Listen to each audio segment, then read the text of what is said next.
Bonjour à tous et bienvenue pour cette première vidéo sur les réseaux sociaux. Je tenais à vous informer que pendant ce confinement, je vais profiter du temps disponible pour créer des vidéos à différentes thématiques pour vous donner des conseils et vous guider sur des gestes et postures à adopter à la maison pour éviter de vous blesser d'une part, et puis d'autre part pour vous sensibiliser un peu sur votre santé et ce que vous pouvez faire pour vous en occuper à la maison. Donc, pour cela, je vous rappelle brièvement la définition de la santé d'après l'Organisation mondiale de la santé. C'est un bien-être physique, social et mental, et non pas uniquement l'absence de maladie ou d'infirmité, ce qui transmet bien l'aspect biopsychosocial et la triade de la santé qui est que la santé est influencée par le stress physique, le stress chimique et le stress émotionnel. Donc pourquoi pendant ce confinement on est particulièrement en train de solliciter notre santé, c'est que ces trois stress sont bien retrouvés. On adopte pas mal de postures à la maison, avachis, dans des mauvaises positions, beaucoup de temps devant les écrans, etc. Ce qui va créer des stress physiques. D'autre part, sur les stress physiques, nombreux sont ceux qui se mettent au sport à la maison ou qui ne s'y mettent pas d'ailleurs, mais qui vont se créer des douleurs. Parce que beaucoup de personnes s'improvisent coach sportif en ce moment. Il n'y a pas forcément un suivi adapté pour regarder la posture, etc. En plus, beaucoup de mauvaises postures sont montrées où on n'explique pas forcément comment faire du crunch et les abdominaux. Donc il y a beaucoup de personnes qui se créent des douleurs en ce moment.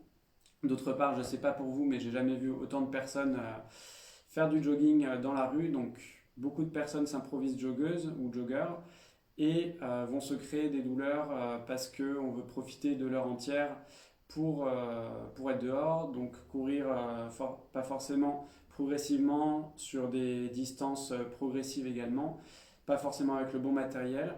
Et il n'y a pas quelqu'un normalement avec vous pour vous indiquer que vous attaquez trop avec le talon, que l'angle du pied est trop ouvert, que ça va se répercuter sur votre genou, etc. Voilà. On pourrait en citer plein, mais on va s'arrêter là-dessus sur les stress physiques. Sur les stress chimiques, on n'a pas forcément la capacité d'aller faire des courses tous les jours et il vaut mieux éviter d'ailleurs. Donc on n'a pas forcément de fruits et légumes à foison. D'autres personnes n'ont pas forcément l'habitude de cuisiner et vont cuisiner assez peu diversifié. Voilà, enfin, on pourrait rentrer dans les détails, mais c'est pas le but de cette vidéo. Et les stress émotionnels, là, on est en plein dedans. Pourquoi? Ben parce qu'il y a beaucoup de stress véhiculé par le fait qu'on ne sait pas si on va pouvoir travailler. Certains sont peut-être au chômage, ont dû arrêter de travailler, télétravail. Voilà, donc c'est pas très facile. On n'est pas certain au niveau financier de combien de temps ça va durer, etc. On est aussi beaucoup sollicité par l'omniprésence du Covid-19 dans les médias, dans les réseaux sociaux, etc. Donc c'est important de passer juste un moment de la journée pour se renseigner là-dessus et de ne pas y penser le reste du temps. Aussi des stress par rapport à votre famille, des inquiétudes. Certains d'entre vous ont peut-être perdu des proches, donc c'est un moment difficile. Et justement, quand on est isolé, bah, c'est d'autant plus difficile. Certains vont être isolés de façon seule, donc pas forcément avoir de contact social. Pour d'autres qui sont confinés en couple ou en famille, ça peut créer aussi des tensions et des conflits. Donc c'est important d'avoir des petits moments pour vous, de se dégager du temps pour vous.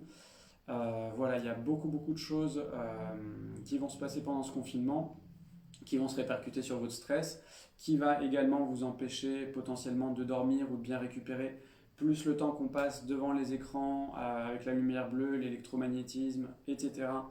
On ne va pas forcément s'imposer des rythmes non plus, donc être en symbiose avec le soleil et donc respecter le cycle de la mélatonine, donc se réveiller fatigué.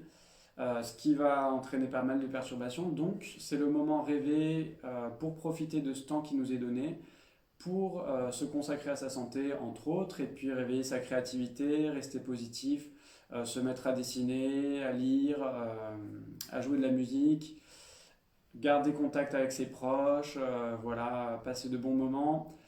c'est aussi le moment pour se concentrer sur d'autres aspects de sa santé et pourquoi pas faire du développement personnel, se poser des questions, des objectifs pour plus tard.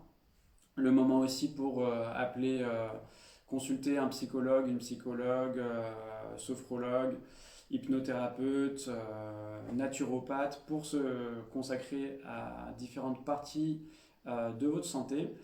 Et puis moi je serai là pour faire des téléconsultations de manière bénévole pour vous guider au fur et à mesure de ce confinement et vous donner des conseils pour vous soulager, vous écouter également et avec ces vidéos au fur et à mesure. Donc voilà, n'hésitez pas à me contacter et à suivre la page Facebook du cabinet ou le site internet sur lequel je posterai des choses au fur et à mesure. Et je vous souhaite un bon confinement et de mettre à profit ce temps de manière positive. Voilà, restez chez vous, prenez soin de vos proches et on se retrouve très bientôt. Salut!